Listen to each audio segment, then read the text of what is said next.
Hello, we're going to start this meeting on time. I'm Angela, I'm an alcoholic. Hi, Angela. Hi. We love you, Angela. Lots and lots and lots. And more lunches. Thank you. Thanks for joining us for the panel, Widening the Gateway, Secular Members of AA. Please join me in a moment of silence to use as you wish.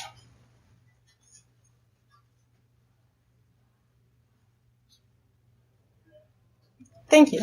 The topic today is going to have panelists discussing how sustainable sobriety can be achieved in AA regardless of belief or disbelief. I'm excited to introduce, we have EMB from Boise and Jerica T. from Mesa, Arizona, and Jeff H. also from Boise.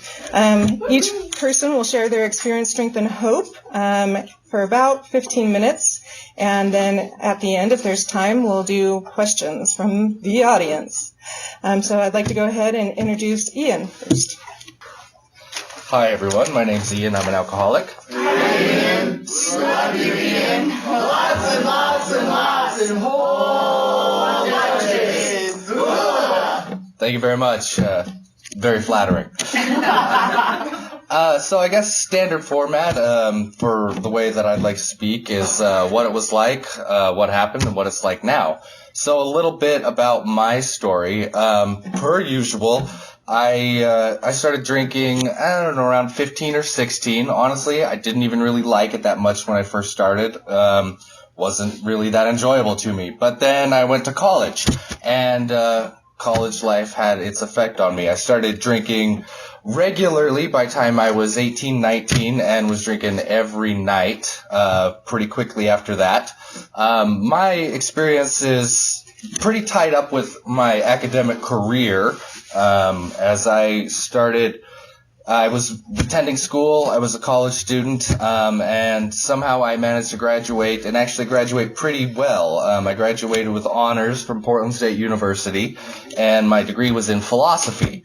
So philosophy has a pretty intrinsic role to me being secular in AA. Somehow, as I said, I somehow managed to graduate with honors and do pretty well. I didn't miss class very often. I was actually pretty involved in everything as an undergrad. And I decided I would try graduate school. Well, when I went to graduate school, I moved up to Canada alone, and things escalated very quickly for me. My only coping skill was drinking, and so pretty much every time I was by myself, which was a lot, I was drinking. I quickly, with that experience with grad school, I quit going to class. I was a TA at the time, and I stopped those duties pretty regularly as well. I soon started just basically waking up, drinking, blacking out, passing out, and repeat. So by the end of the first year, that didn't work so well for me, and I took a leave of absence from school, came back to the States, back here to Boise, and I went to my first rehab, which was a small little rehab out in Gooding, Idaho here, which is called the Walker Center. It's a pretty popular place.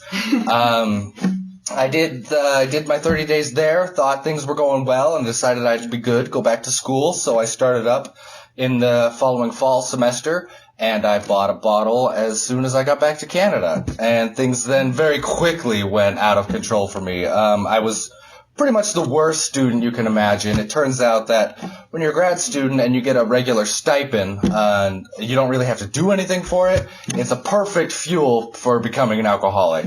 I would just basically get a regular paycheck that I didn't earn, and I blew it all on booze. But after about another year of that, things were just pretty much out of control. I was sick a lot of the time. And like I said, I abandoned pretty much going to class. I never actually turned in a single assignment as a graduate student, not a single thing. And somehow, I don't know how I didn't get called out on this, but I'd fall asleep in classes, and I'd show up just reeking like whiskey. I had a class with 4 other people, including myself and the professor, and I'd pass out in that regularly. So it was just a pretty awful experience. Towards the end, I just completely dropped out of my program. I talked with my advisor, who was super cool, super understanding. but I told her I just had health concerns, and she knew what I was talking about. So about a week after that, my roommate up there kicked me out, and he said, "Dude, you're not doing anything. You need to go today." And he gave me like 10 hours to get out of the house, move up, pack my stuff, and leave the country. So that was kind of an eye-opener, but I did it, and I came back here to Boise again. I tried to go through outpatient rehab because I didn't want to do the whole inpatient thing again. And after about 2 weeks, I got a job. That lasted for about 2 weeks again, and my drinking pretty much escalated back to what it was, where it was the whole wake up, drink, blackout, pass out, repeat. I got fired from that job pretty quickly, and not long after that, I tried to detox with myself, I guess, like through a home doctor. I got some anti-anxiety pills, some benzodiazepines, and that didn't work well because it turns out that taking benzodiazepines when you're drinking is, for an addict like myself and an alcoholic, they go really well together. And that lasted about 2 days, and I took the entire prescription along with a lot of whiskey. And then I went back to the doctor trying to get some more. I was like, yeah, this isn't working. And he's like, you need to go to the hospital. So I ended up in the ER for a few days. And after that, I went to my third rehab, which was an inpatient this time again. And that was really kind of the breaking point for me. This last rehab, I was there for about 80 days, and I was a complete asshole the entire time. I'm pretty arrogant in a lot of ways, and I just had I just didn't think that anybody could teach me anything, because I knew everything. I was a grad student, even though I dropped out, and I really wasn't willing to hear anything. But towards the end of that 80 days, I started to kind of realize, that, maybe my role as an alcoholic wasn't really a very promising career, and that I should probably reanalyze that. So I started getting into AA after that. I found a home group, and it turns out it was a secular home group. I'm very lucky that there is a group here in Boise called Atheists, Agnostics, and All Others, and that is where I started to go to, because going to other meetings around the area and getting in fights with everybody about how they were wrong and God doesn't exist and God is dead and all sorts of things, it doesn't really get you very far. And I loved arguing with people. So one random guy, it's like some people will call this a godsend, and by every whatever, but he just came up to me after one meeting after getting an argument with various people about, no, faith isn't a light switch, and it's like, no, I turn on the light switch. He suggested that meeting to me, and so I went. I've never seen this guy again, not once. I've never seen him at my home group meeting. I've never seen him afterwards, but he suggested I check it out, and I did. I got a sponsor there and started doing the steps. This group pretty much I credit with most of my sobriety because it was a place I could go to and feel comfortable. I didn't have to argue with everybody who was there, and there was a shared feeling, kind of a shared bitterness where we all got to kind of exercise our feelings on, how traditional AA wasn't necessarily working for us. We got to lament that. But also I got a lot of tips and tools there on what I could actually do that I found effective and practical and things that worked for me. So after about a year of that and going to alumni groups at the rehab place that I went to, things started to turn around a little bit, and I started to sponsor some people, and that's kind of where I'm at now. So basically for me, the reason I talk about school so much is because I studied philosophy, and philosophy is very integral to me in the way that I live my life. Like, ethics was a primary study for me. But it also taught me that I was an atheist, and that I was going to be an atheist when I went into AA, and that was not going to change. I was not going to be convinced by anything. I knew that if I had to accept God or the Judeo-Christian sense of a God, I wasn't going to get sober. That was never going to work for me. So luckily for me, I was able to find a group of people that really kind of shared that view, or at least were willing to accept me with that view, and I could go on from there. So I guess that's what happened, and I kind of combined that with, what it was like. But what's it like now? Well, now I've pretty much abandoned my academic career, which is totally fine with me. I've actually learned that, dropping out of school isn't the worst thing you can possibly do. It did take about 2 years for me to get over that. I'm a pretty prideful person, and that was a hard realization for me. That was really tough to accept that I dropped out of school, especially after I had done a pretty decent career as an undergraduate. But now I actually work at a psych hospital, and that is probably the most rewarding thing I've ever done. I get to deal with a lot of people who struggle with addictions, various sort of addictions, and it's given me a real positive way to relate to people with addiction and other mental disabilities. So that's kind of changed my life around. I want to now be an RN and go and kind of pursue that career, because the idea of helping other people and, I don't expect to be anybody's savior. I don't expect to be the main influence for anybody for getting sober, but it does make me feel good to know that I can kind of contribute in some small way. A lot of people, countless people helped me on my journey to getting sober, and I couldn't even begin to name them all. And so while I don't expect to be the main force in anybody's, just playing a small role, is pretty cool, because I remember being in rehab various times. And there were lots of techs, lots of administrators, lots of counselors I had that I really accredit a lot to, and I can't really thank anymore, or at least I haven't really tried to. But it's like if I could be a part of somebody else's role in that would be awesome. Whether I don't need the acceptance, I don't need anything, just the idea of knowing that, maybe, just maybe, that's enough for me. And so I guess that's my story. Thank you.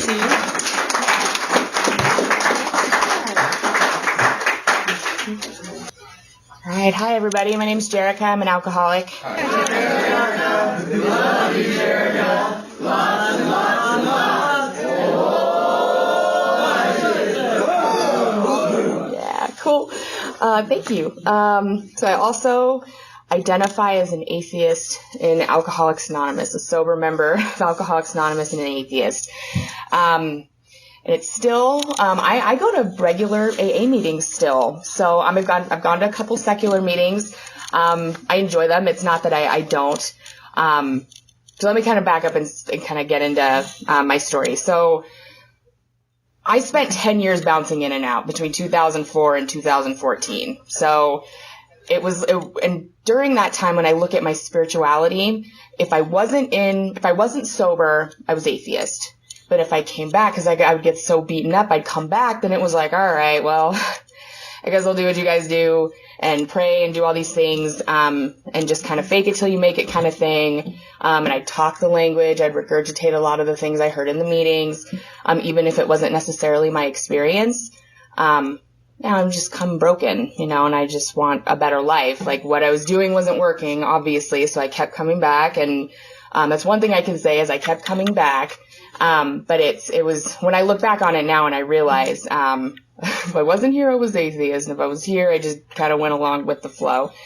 And I would kind of exchange the word God. I would say the universe does this or that or whatever, to try to, cause I just couldn't still come to terms with the word God. So, but I also realized now I couldn't come to terms with identifying as an atheist either. And there was a lot of fear around that, because, we hear things in AA that's like, you don't have a higher power, you're going to drink and you're going to die. Just keep coming back. I mean, the whole chapter, We Agnostics is kind of like after I read it, after I came to terms with accepting that I'm an atheist, felt like a pretty big slap in the face, like very condescending.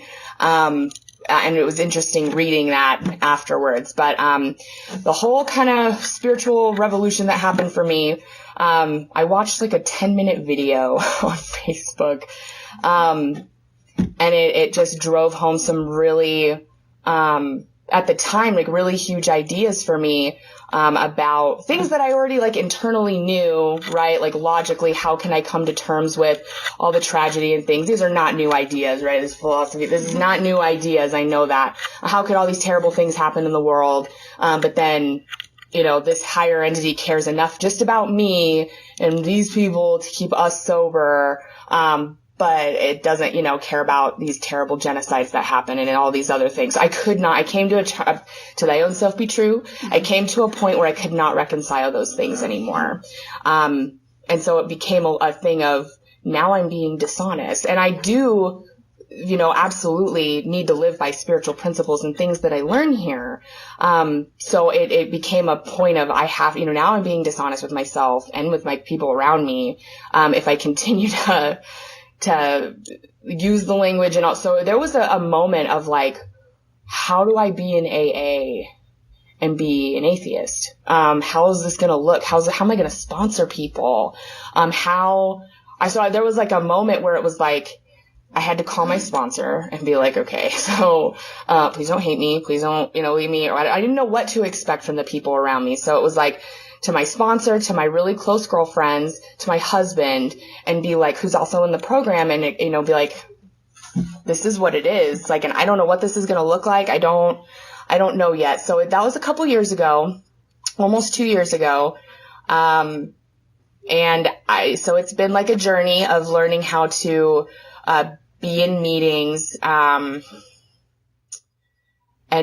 sometimes it's just comes and goes, like it's different ways. Like sometimes I get real irritable, like real irritated, things that I hear. And sometimes I feel really afraid, to share my experience, strength, and hope. And I just, if I tag or if I'm asked to speak, I just omit God completely and just don't talk about that. Because ultimately, like, what is it that seems to be the same for all of us is that we work the steps and we're of service. We all do these amazing 4 through 9, right? And then 10 through 12 of continuing to be of service and watch my daily behavior and all that. These are like all the same things we do regardless of what type of God we believe in. So it's like, it looks like to me like the process, like the actual process that we go through here is what has kept me sober. So it was like none of that changed. And that was like, it took a little while for me to realize that was like nothing that I did in my recovery program actually changed after I admitted to myself that I was an atheist. It was like I kept doing my nightly review, kept doing my gratitude list every night, kept going to meetings, kept sponsoring, kept working with my sponsor, kept having service commitments, and none of that changed. So it was like, okay, so that's interesting realization that it was like, I can still do everything that we do and honor my truth at the same time. And I don't feel lonely in the universe. I don't feel like I'm going to drink. I don't feel like I don't have purpose. Really part of that realization was that it put the responsibility on me to do the work. It wasn't like some magical entity was going to come down and tap me on the head and say, it's your turn to get sober.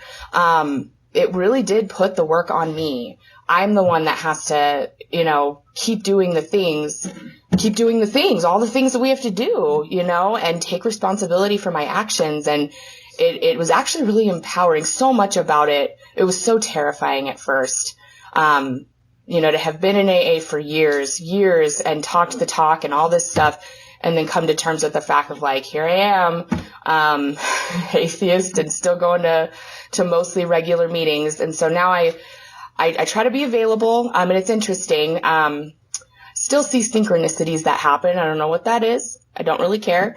Where it's like these women seem to come to me that also don't believe. And so I'm able to sponsor them, and I don't go look for them by any means. And I'm able to share my experience, strength, and hope with them, that like, you can do this. We'll do exactly what everybody else does. So you're just going to have the same experience as everybody else, like working the steps, but honor whatever your unique experiences, without being like in any type of condescending way to people, like you have to do exactly what we do and to believe exactly what we believe in order to stay sober. So, so it's like, it seems like when it's necessary and relevant, the words come out of my mouth and I'm able to be of service and present for other people that way. But other than that, I also am not trying to start a revolution in AA, right? I just try to, be one of many and my life is great, like my sobriety is wonderful. I'll have 5 years in a month, like 1 month I'll have 5 years sober. Like I never, that was like crazy to me. It's so crazy to me. And, it's been a satisfying, wonderful, life that I have now. I had this fellowship around me of people, like-minded people. It's been an amazing journey. So, and I wouldn't change any part of it, even the part where it was like, I was saying all the things like I believed in God and I didn't know that.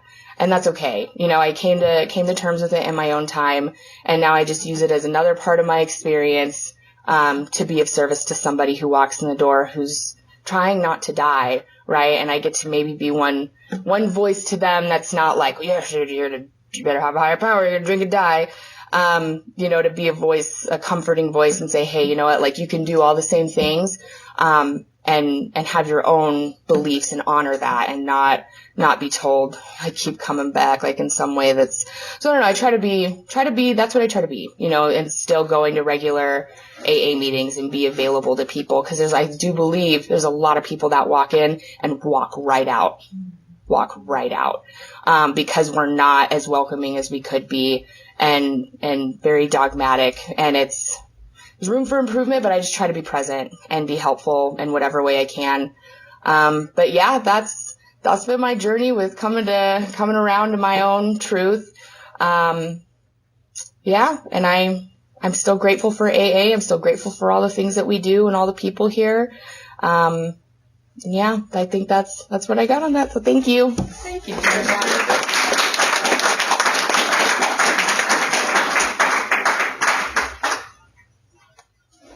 I am Jeff, and I'm an alcoholic. We love you, Jeff. Lots and lots and lots. And I wish I recorded that. I could play that every day. I could use that kind of uplift every morning. So as long as I can remember being alive, I held myself to kind of impossible standards. I think that was just sort of a natural tendency that I either developed or was born with. And it was further stoked by having a father who was a very 50s style father and was very focused on achievement and no emotional support whatsoever. And I was raised Catholic. And for me, that particular religion sort of combined with the parenting style I was experiencing really stoked the feelings of guilt and shame. And so every time I would hold myself to an impossible standard and fail, I would pick up another guilt or shame rock and put it in my backpack. And so I had accumulated a decade or so of those that I can recall by the time I was 15 or 16. And that's when I started drinking. I started getting access to alcohol at that time.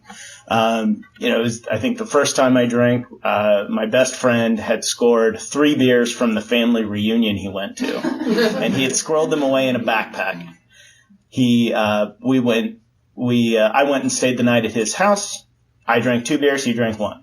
And that was just the pattern for the rest of my drinking career. Is whatever was around, I drank as much of it as I possibly could until I passed out. And as my access to alcohol went up over the years, my problems got worse. By the time I went to college, I didn't want to go to college, but I was told that I would be going to college or I would not be welcome anymore. So I went. I know that sounds like a very first world problem that my parents made me go to college, but I don't think I was ready to go to college. And I went to University of Idaho, which had a little bit of a drinking culture back then. I don't know if it still does. Haven't been back. So I didn't make it quite as long as Ian did. I made it 1.5 semesters. I'm not sure how many classes I attended. I drank constantly. My academic career ended with me dragging a historical sign down Lewiston Hill in a blackout under my car. So I had hit a sign with my car and I was dragging it down the hill, and the Nez Perce Tribal Police were kind enough to pull me over. And that was my first DUI. I was 18 years old. Moved back home for a few months. Wasn't really welcome there anymore. Moved out on my own, kept drinking, got a job.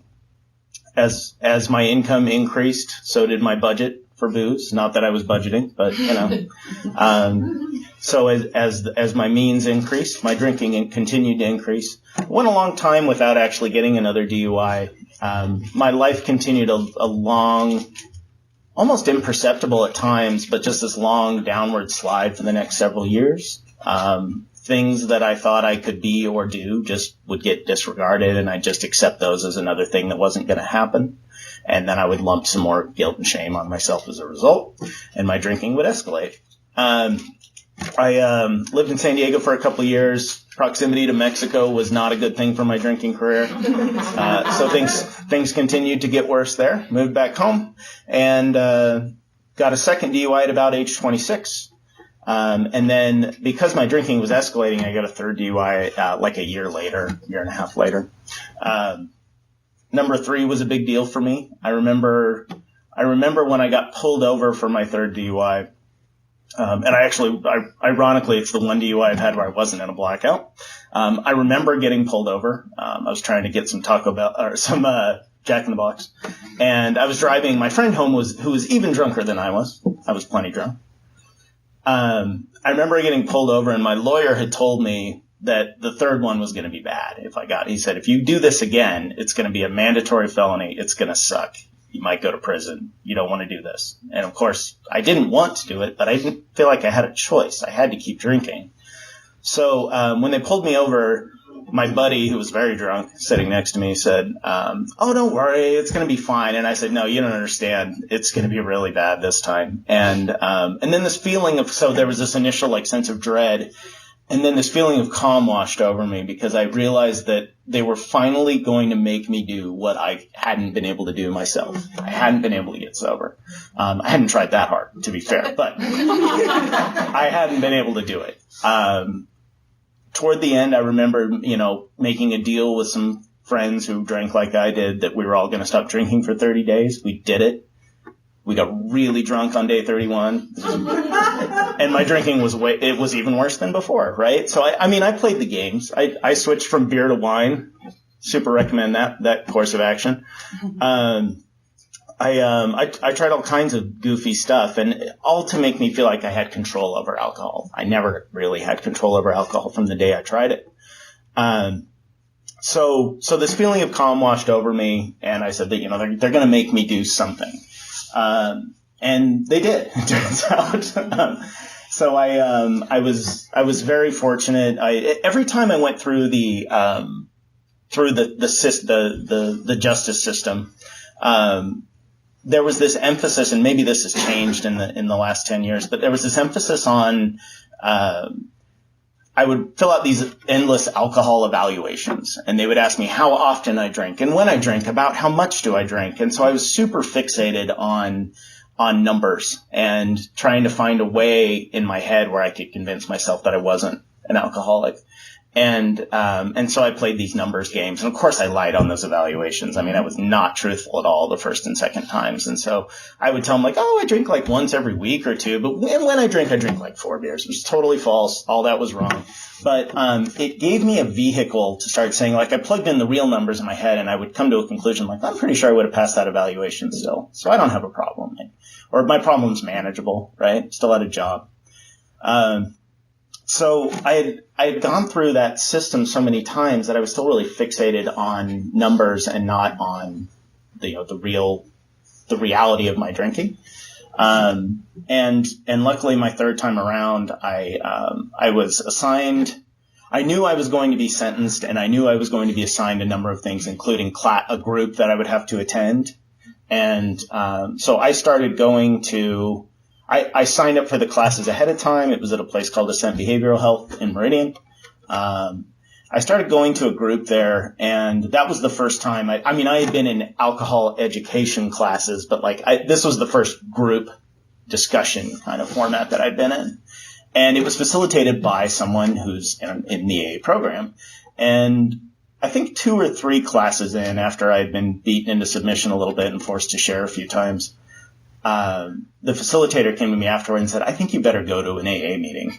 And as soon as he said that, my heart kind of sunk, because I had years prior, I think probably 5 years before I got sober, 3 years maybe. It was when I was in San Diego. It was after a particularly nasty bender in Mexico on 4th of July weekend. I Googled AA, and I started, of course, the information you find on the internet is perfectly accurate. So I eventually found some articles that supported my assertion that AA was a religious organization, that it was a cult, and then I read the steps and decided that it said God too many times, and that gave me an excuse to go out and drink for a few more years. My life got considerably worse as a result. So when he told me I should go to AA, I just thought, like, oh man, not that again. But I was broken, and I was willing to do anything at that point. So I pulled up a meeting schedule, and it turned out that there was a fairly new meeting at the time called Atheists, Agnostics, and All Others that was like a mile from where I worked. And I was on a bike at that point, as you might have guessed. So that was very convenient for me. So I attended. That was the first AA meeting I ever went to. I might have been one of the first people in Idaho whose first meeting was a secular meeting, because most of the founders of that meeting were the members at that point, and they decided to found that meeting based on other meetings they'd been to. So I was very fortunate, but I also needed other meetings, because they met once a week, and I needed more than that. I'm pretty sure the state of Idaho wanted more than that too, but personally, I needed more than that. So I started attending other meetings as well. What I found when I first came into AA, I had a really hard time processing the heavy use of God, and I had a hard time translating when people would talk, when the whole topic was about prayer, and specifically how they do their prayers and what they pray about and what they don't pray about. I had a really hard time translating those meetings. I also had a hard time translating parts of the Big Book, including We Agnostics, that didn't feel very helpful to me. So that as I went to those other meetings, and then I started comparing them to my home group, I did experience a brief period of time where I became bitter. I became particularly bitter about like saying the Lord's Prayer at the end of a meeting. I felt pretty strongly that wasn't appropriate, but I was so broken that I was absolutely willing to fake it, essentially, and I did. I mean, I would do my best in meetings to contribute if I could, based on the topic, and if I couldn't, I would at least listen and try to take something away from it. I got a sponsor in my home group. I worked the steps, and my sponsor, along with some of the other people in the meeting, helped me build up a translation layer that I can use now when I go to regular AA meetings. I've been sober for a while now, and for the last few years, I mostly just attend my home group. So my filter, my translator, I noticed, has gotten a little rusty. I've recently started. I recently got a new sponsee, and he attends a couple other meetings besides ours. It turns out I personally consider myself an atheist at this point, not a militant one. I went through a period in AA where I felt like it was an agnostic, because I felt it was important for me to be able to say I don't know about anything, including religion or higher powers. So I recently started attending traditional meetings again, and I thought, I don't know, maybe it was delusional thinking, but I thought maybe things had changed some, and it turns out it's pretty comparable to what I remember. And I'm dusting off that translator again. And that's been a really good exercise for me. In terms of a higher power, I was really spun out about what I was going to use as a higher power when I first got sober. Eventually, my higher power became what I call the wisdom of the AA program and the people in it. So for me, the way my higher power is not intervening, it is not supernatural, but it is always available as a resource to me, and it's up to me to choose to use it. I usually use it, and at least AA has given me the ability to recognize when I'm not using it. So I'm very grateful for that. AA for me has been totally transformational. When I got busted for my third DUI, I had no assets. I had a few $1,000s of credit card debt, and I don't know why anyone would give me a credit card back then. Had a few $1,000s in debt, couldn't drive, had to sell my car, was living with a crazy person who drank like I did, and we were dating. She was the bartender. Good choices. So, I mean, that was my life. I still had my job. It was about all I had left. And it was a pretty crappy job. And I was pretty crappy at it because I was hungover all the time or drunk. Within a year, I was living on my own. I had paid down most of my debt. I think it took 2 years to pay down all of it.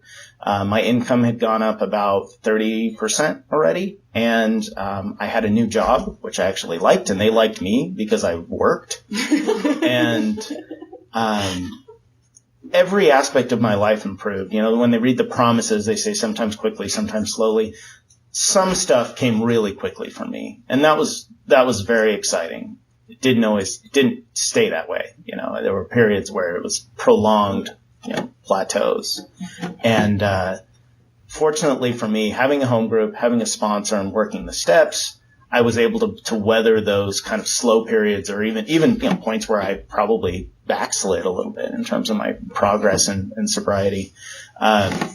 And that's really what I attribute to my long-term success is having a network of people around me who are as well as we get, and having a place where I can go where I don't have to translate. I think I could have gotten sober for a little while without some sort of a secular meeting. I think I would have gone through the motions. My upbringing had taught me how to go through the motions, especially when it comes to things like religion and spirituality. I could fake it. I don't think I would have made it long term in sobriety if that was all I had. So I'm very grateful that secular AA exists.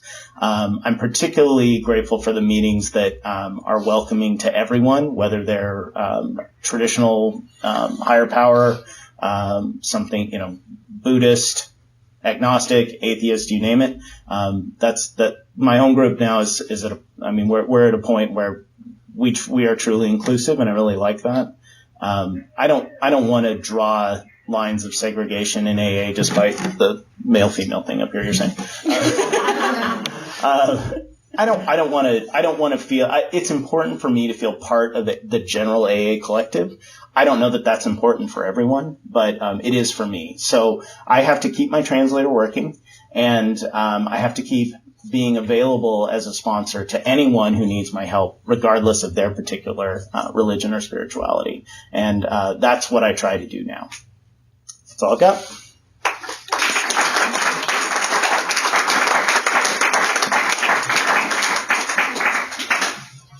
All right. Do you guys have any questions? I'm Brenda. I'm an alcoholic. Hi, Brenda.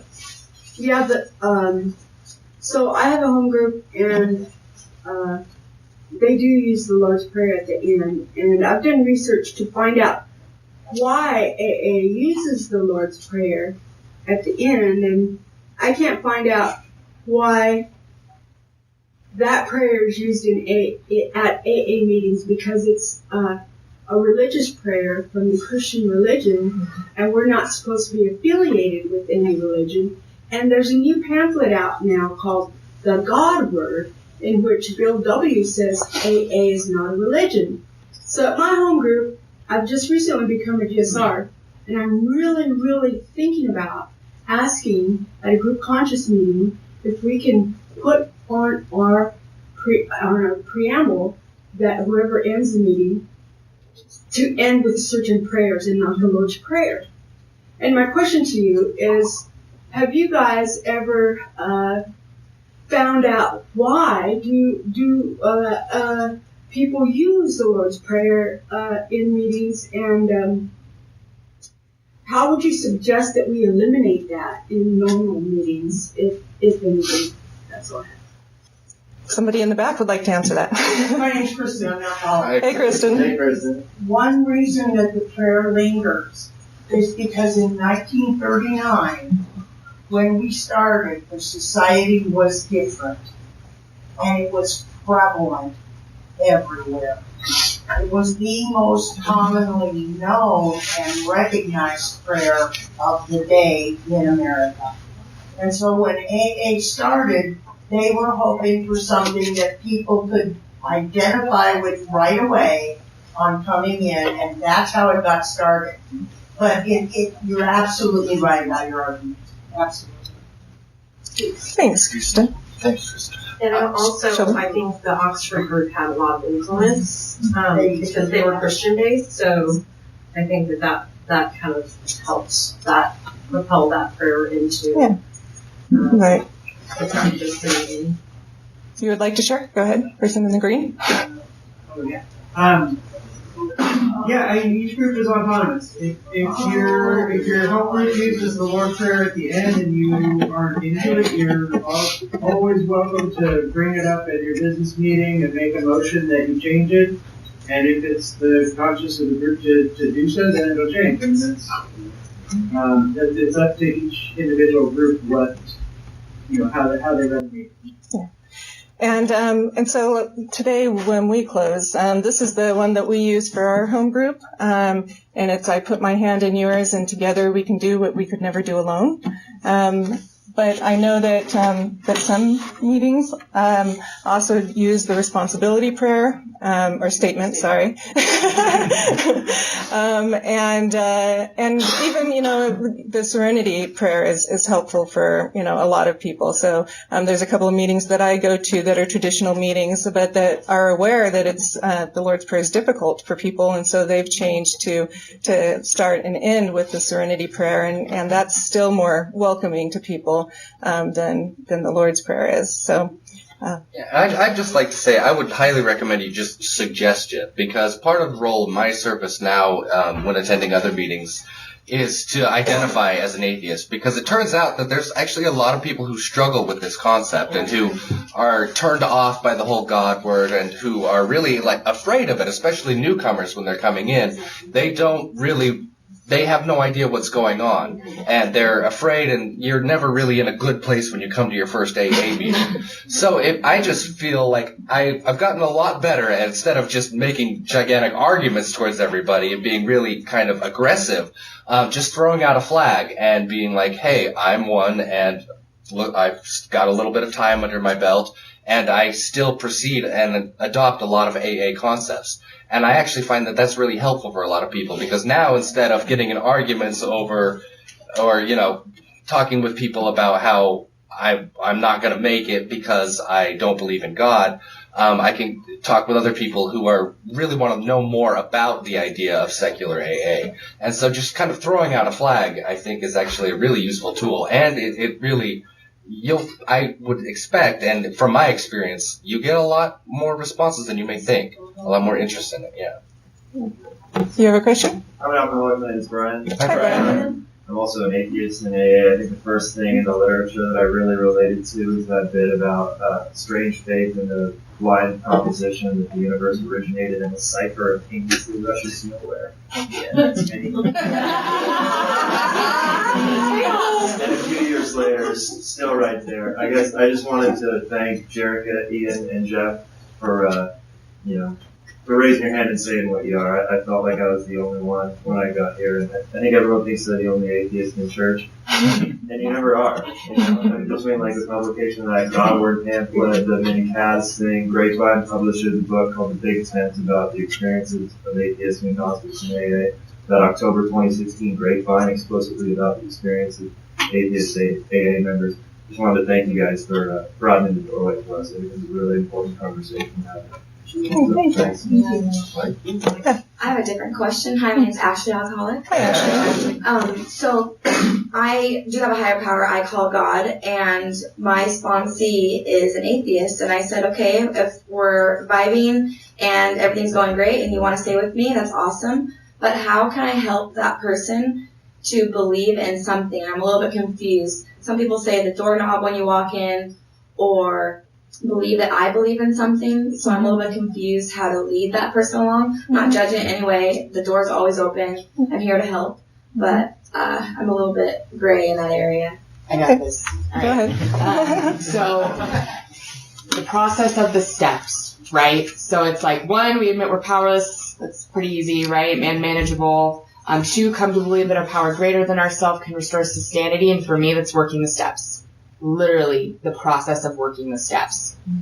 And 3, made a decision to turn my will and my life over to the steps, that I'm going to do this and live this way and finish this.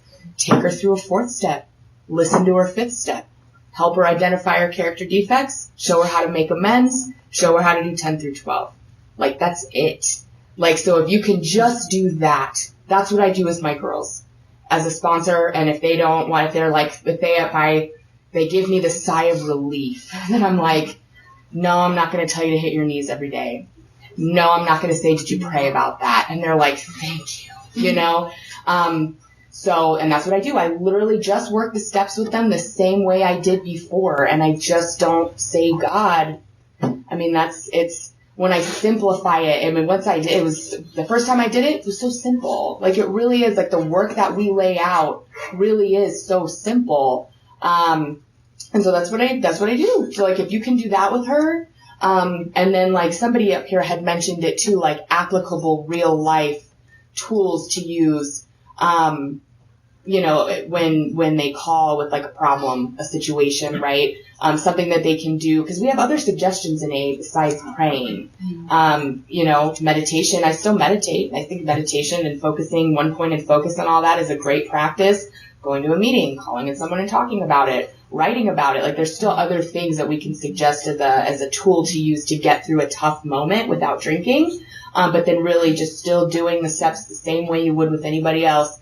And just letting the process of the steps be the higher power.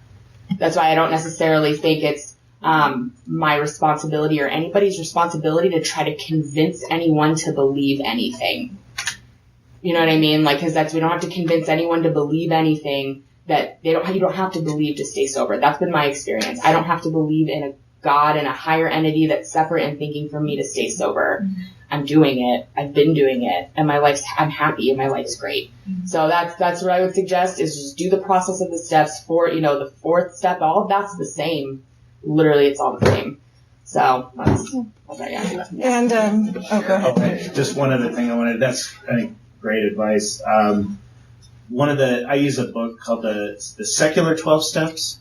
Alternative 12 Steps. A secular guide. A secular guide, yeah. And I find it to be very useful for people who are non-believers. It translates those first few steps, especially the came to believe step, which can be really sticky, I think. I found that to be very useful when working with a sponsee who is a non-believer. And it's readily available. It's basically a secular version of the 12 and 12. It also is primarily written by 2 women, and so it has a very different voice in it, which I think can be useful when working with anyone who doesn't necessarily identify with the traditional literature as much. And my experience has been that it's really the actions that we go through. They're all the same. So when I have somebody who's secular that can't attend secular meetings and is new. And, you know, we often hear when you go to meetings to listen for the similarities. You know, I usually tell them to listen for the actions, because oftentimes people will say, well, I you know, had a problem and I let go and let God. And then I went for a walk and then I called my sponsor. And so I'm like, so listen for the actions, because they may attribute what they're doing to their higher power, but they're actually doing actions afterwards. And that's, you know, we all do the same actions. Also, as far as having somebody that's of a different spiritual path or lack thereof, the person that I've sponsored the longest is LDS. And so, you know, so I, you know, of course did not, you know, design her steps so that she'd remain LDS. You know, I took her through the steps the way that I understood them. I often use the language that she understands, because it's beneficial to her. Like on her 4th step, if she's doing inventory for anything, one of the columns she has is, what would God have me do? And I did not tell her to use those words, you know, but they're the words that work for her. And so we go through and we talk about that. And so, yeah, so I really believe that, that you don't have to, you know, secular members don't have to just sponsor secular members, or, you know, people who do have a higher power that is, God, doesn't have to just, you know, work with people like that. The steps I believe in the program, is the same regardless of your belief or disbelief. But yeah, and you can talk to some of us afterwards, and we can share some of the literature and things that we use that makes it easier. It's so funny you say that, because a couple years ago when I had first come to terms with this, I was at WACYPAA, the Arizona State Conference, and there was a secular panel, and I walked in there like a mess. Like, I don't know how I'm supposed to do this. And one of my questions was, how do you sponsor? How am I supposed to sponsor now? And the person up there was like, it's not about you. Like, it's about them. Like, whatever works for them. So, like, if you sponsor somebody who believes in God, like, whatever. And I have. And I whatever they need, right? If they need me to tell them to pray, then I'll tell them to pray. Like, if that's a tool that works for them, then I do that. So, but that was like, when they were like, it's not about you. And I was like, oh, it's not about me and my experience and what I'm believing. Like, no, or not believing. It's about them and what can I do to help them find a quality, lasting sobriety like I have. Yeah. We still have time. Other questions? You in the light? Have you guys tried working other programs or recovery methods like SMART, Rational Recovery, Life Frame, or Refuge Recovery, and still found AA more helpful?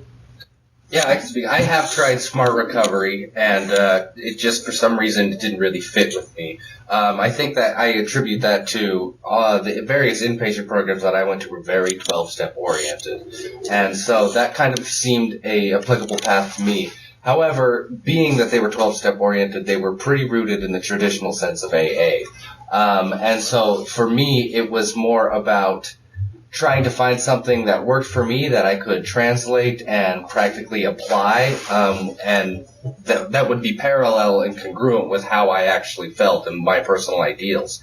I found that AA was the most, ironically in kind of a way, the best fit for me, because the roots and everything that I've looked at for a lot of, or at least the principles in AA, they're actually pretty secular. And so for me, I was able to identify with that and those aspects of it and apply that to me.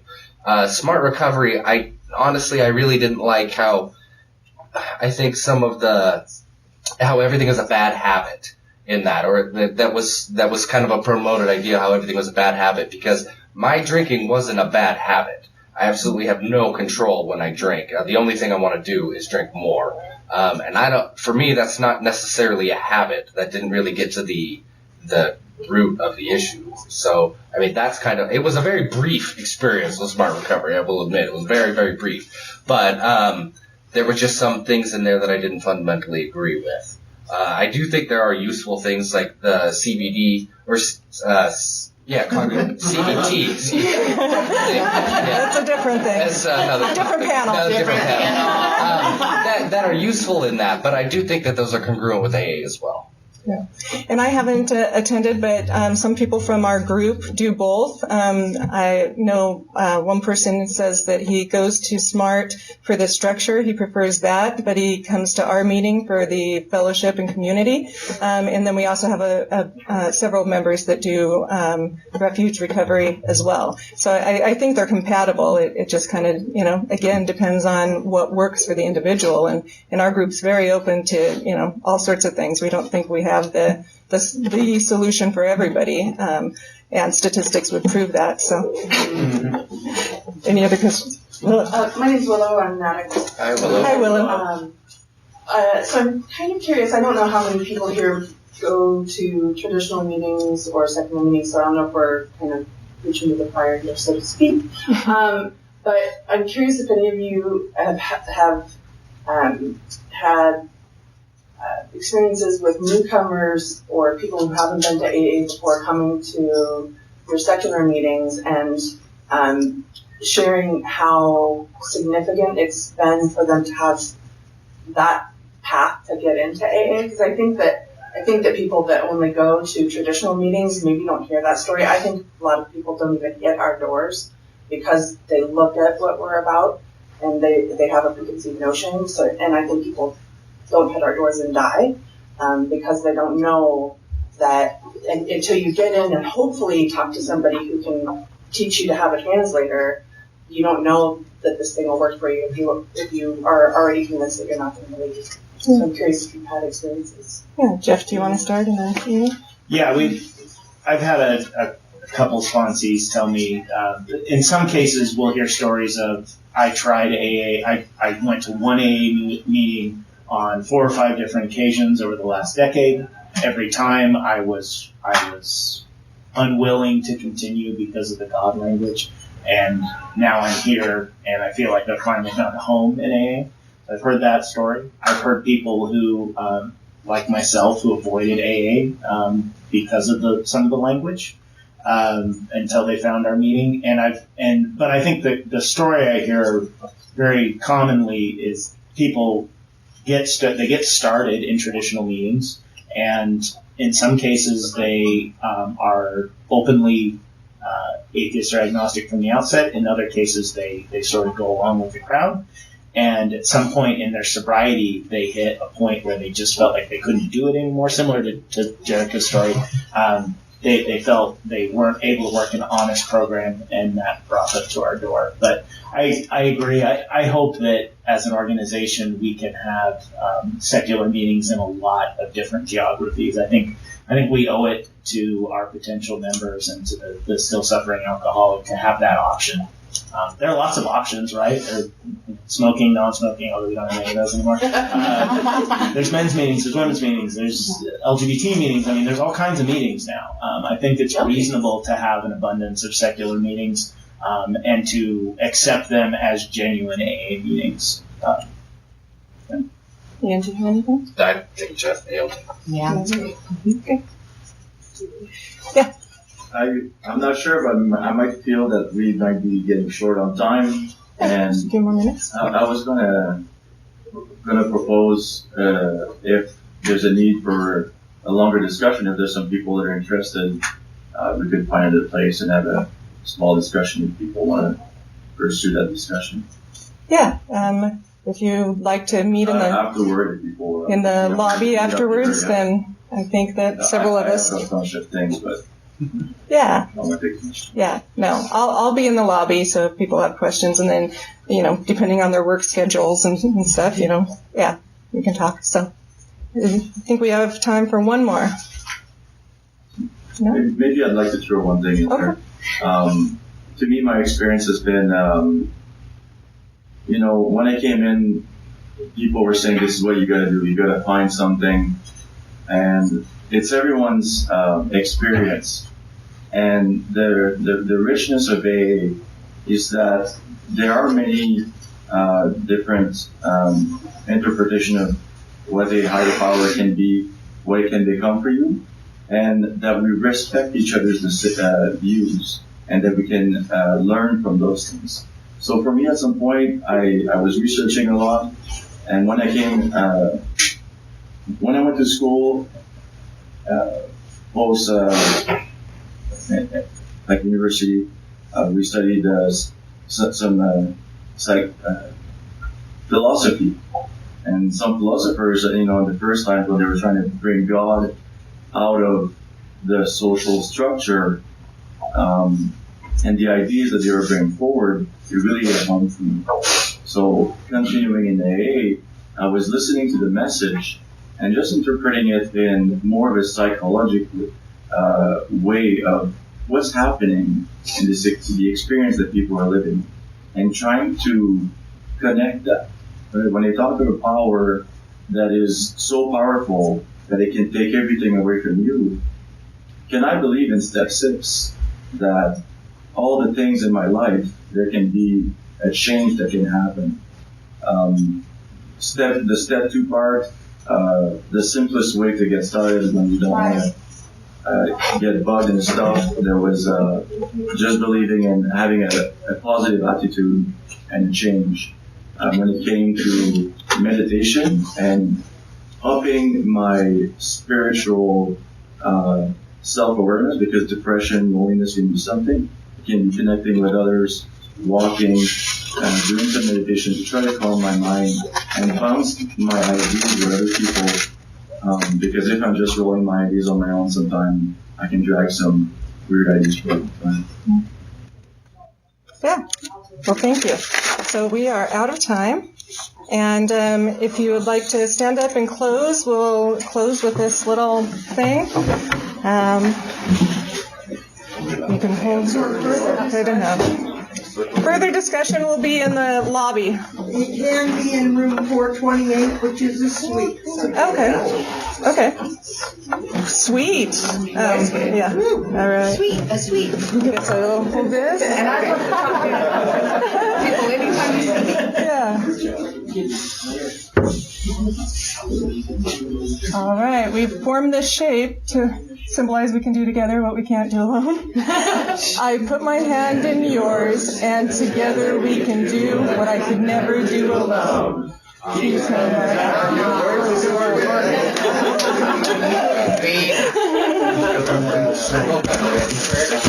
my